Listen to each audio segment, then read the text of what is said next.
আসলে আমার একটু লজ্জা শরম কম, তাই আমি এভাবে ভিডিও করতেছি। আপনার এখানেই আমাদের ইফতার সামগ্রী প্রস্তুত করা হইতেছে। যদি সুস্থ থাকতে চান। আসসালামু আলাইকুম। 2026 রমজান উপলক্ষে ইফতার পার্টিকে কেন্দ্র করে আমরা চলে আসছি মাওয়া ঘাটে। এই যে আমাদের পাশেই নদীর পার, আর এখানেই আমাদের ইফতার সামগ্রী প্রস্তুত করা হইতেছে। আপনারা দেখুন, এখানে লেবু, শসা কিংবা আপেল, তরমুজ থেকে দিয়ে যাবতীয় যা কিছু আছে সব কিছু প্রস্তুত করা হইতেছে। এখানে মুড়ি রাখা আছে, অথবা ভাজা পোড়া বেগুনি, আলুর চপ, বেগুনি, মানে সব কিছুই আছে। মানে সবাই একদম ব্যস্ত কাজে। মাশাআল্লাহ দিলে ব্যাপক মজার সহকারে আমরা এই কাজটাকে চালিয়ে যাইতেছি। বিশেষ করে এই ভিউটাকে অসাধারণ লাগতেছে।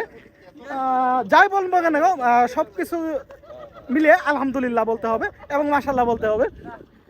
সত্যি অনেক ভালো লাগতেছে আমাদের এই কাজগুলাকে। আপনারা সবাই আমাদের জন্য দোয়া করবেন, যাতে আমরা আগামী বছরও এই কাজটাকে করতে পারি। আবার আমাদের পাশেই ওই দেখতে পাচ্ছেন, ওখানে আরেকটা পার্টি নিয়ে বসে গেছে ইফতার করার জন্য, এবং এই পাশে আপনারা দেখতে পাচ্ছেন আরও একটা ইফতার পার্টি করার জন্য ত্রিপল বিছাইতেছে, আমার পিছনে দেখতে পাচ্ছেন। আর আমার বন্ধু মোবাইলে ভিডিও করতেছে, আমি কিভাবে ভিডিও করতেছি এটাকে। আসলে আমার একটু লজ্জা শরম কম, তাই আমি এভাবে ভিডিও করতেছি, আপনারা কোনো কিছু মাইন্ড করেন না। আর সব কিছু মিলে আমি আমাদের শ্রদ্ধেয় বড় ভাই মামুন ভাইয়ের কাছে জানতে চাই যে বিষয়টা তার কাছে কেমন লাগতেছে। মামুন ভাই একটু বলবেন আপনার কাছে কেমন লাগতেছে? আলহামদুলিল্লাহ অনেক ভালো লাগতেছে। সবাই ভাই বেদা, ছোট ভাই, বড় ভাই, মামা সবাই মিলে একসাথে ইফতার করতে আসছি। রহমতের দিনগুলো চলে যাচ্ছে, রহমতের ভিতরে আমরা সবাই ভালোবাসার মুহূর্তগুলো পার করতে আসছি। এখানে সবাই আলহামদুলিল্লাহ সবাই অনেক ভালো লাগতেছে। আচ্ছা আচ্ছা, যাক, মামুন ভাইয়ের কথা শুনলেন। এখন আমাদের মাঝে মুরব্বিয়ান খেত, যাকে আমরা মোল্লা বলে ডাকি এবং কি বড় ভাই বলে ডাকি, যাই বলে ডাকি না কেন, আমাদের জাহিদ ভাইয়ের সঙ্গে কথা বলবো। জাহিদ ভাইয়ের মনের প্রত্যাশাটা শুনতে যাবো, তার কেমন ফিল হইতেছে। ভাই আপনার কাছে কেমন ফিল হইতেছে? ভাই আমার ফিল হয়েছে ঠান্ডা, বুঝছেন, মানে পরিবেশে ঠান্ডা তো সবকিছু মিলে আলহামদুলিল্লাহ ভালোই লাগতেছে। কারণ এখানে আমাদের মামা, ভাই, ব্রাদার, বন্ধু বান্ধব, পাড়া পড়ছি সবাই আসছি। এটা হচ্ছে কি এরকম একটা আনন্দ যে আজকে আমি এখানে আছি, কালকে আমি নাও থাকতে পারি, তাই না? তো আমি চেষ্টা করি যে ভাই, আমরা এটা গেছে বছরও করছি, তো সেই হিসাবে আমরা এই বছরও করছি ইনশাল্লাহ। তো এই বছর আমাদের মানুষ আর বেশি হয়েছে ভাই। আলহামদুলিল্লাহ, আপনাকে ধন্যবাদ। আপনারা দুজন ব্যক্তির বক্তব্য শুনলেন। আসলে এসব জায়গায় আসতে সবারই ভালো লাগে, কার না ভালো লাগে। বিশেষ করে একসঙ্গে যখন 16 জন লোক আসবো আমরা, তখন কেন না ভালো লাগবে। 16 জন লোক, 8টা বাইক, বুঝেন, 8টা বাইক মানে 16 জন লোক আমরা এই মাওয়া স্পটে আসছি ইফতার করার জন্য। আলহামদুলিল্লাহ আলহামদুলিল্লাহ আলহামদুলিল্লাহ। আমি আরো কয়েকজনের বক্তব্য নিতে চাই এবং আপনাদের সঙ্গে তাদেরকে পরিচয় করে দিতে চাই, দেখি তারা কি বলে।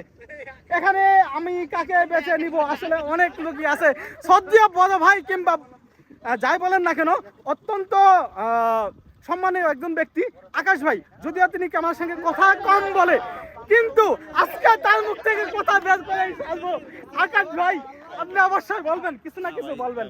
আসলে উনি, আমরা অনেক মজা করতেছি এখানে আইসা। আমাদের নাইম ভাই কই নাইম বেগান আছেন? যেটা আমার ছোট ভাই জাহিদুল ইসলাম, খুব ভদ্র ছেলে। আর আমাদের সব মামুন ভাইয়ের সাথে কথা হয়েছে আপনার, যে নাইম ভাই কথা বলো। আচ্ছা, নাইম ভাইয়ের সঙ্গে নাইম ভাইয়ের বক্তব্যটা নিতে চাই, আপনার ফিলিংস কি জানাবেন? আলহামদুলিল্লাহ পরিবেশটা অনেক সুন্দর, খুব ভালো লাগতেছে। আমাদের সবাই মিলেমিশে আইতে পারতেছি, একসাথে হইছি। যদি সুস্থ থাকতে চান, এইরকম নদীর পাড়ে আবার চলে আসি, সুন্দর মনোরম পরিবেশে এসে ঘুরে যান। মনের জড়তা কেটে যাবে, মনের ভিতরে অশান্তি দূর হয়ে যাবে। আল্লাহর রহমত ইনশাআল্লাহ, আল্লাহর রহমত ইনশাআল্লাহ। আল্লাহ সর্বশেষ আলহামদুলিল্লাহ ভালো সুন্দর পরিবেশে যাইবে, মন ভালো থাকবে, শরীর ভালো থাকবে, শান্তিতে থাকবেন ইনশাআল্লাহ। ধন্যবাদ কাকা। সর্বোপরি আপনাদের সবার কাছে আমরা দোয়া প্রার্থনা করি, আমাদের সবার জন্য দোয়া করবেন, আমরা যাতে সুস্থ থাকি, সুন্দর থাকি, আমাদের সবার জীবন যাতে সুন্দরভাবে চলে, এই প্রত্যাশায় আমার ভিডিও শেষ করছি। আসসালামু আলাইকুম।